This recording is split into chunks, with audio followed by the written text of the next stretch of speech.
আসসালামু আলাইকুম। শুনছেন সংবাদ শিরোনাম। সরাইলে টিস্যু পেপার চাওয়া নিয়ে দুই গ্রামবাসীর সংঘর্ষে আহত 15। এখন শুনবেন বিস্তারিত। ব্রাহ্মণবাড়িয়ার সরাইলের রেস্টুরেন্টে টিস্যু পেপার চাওয়াকে কেন্দ্র করে দুই গ্রামবাসীর সংঘর্ষে অন্তত 15 জন আহত হয়েছেন। গতকাল সোমবার 9 জুন রাতে উপজেলা সদরের পাঠানপাড়া মোড়ের এই ঘটনায় 2 ঘণ্টা সরাইল লাখাই সড়কে যানবাহন চলাচল বন্ধ ছিল।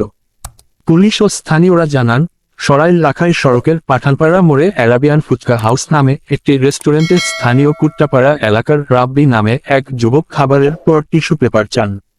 তখন রেস্টুরেন্টের এক স্টাফ টিস্যু পেপার শেষ হয়ে গেছে বলে জানান। এই নিয়ে দুইজনের মধ্যে বাকবিতণ্ডা হয়। বিষয়টি সমাধান করতে আসলে রেস্টুরেন্টের মালিক মুজিবুর রহমানের সঙ্গে রাব্বির তর্কাতর্কি ও হাতাহাতি হয়। এর জেরে কুট্টাপাড়া ও পাঠানপাড়া গ্রামের লোকজন দেশীয় অস্ত্রশস্ত্র নিয়ে সংঘর্ষে জড়িয়ে পড়ে। রাতের আধারে তারা টর্চ লাইটের আলো জ্বালিয়ে সংঘর্ষে লিপ্ত হয়।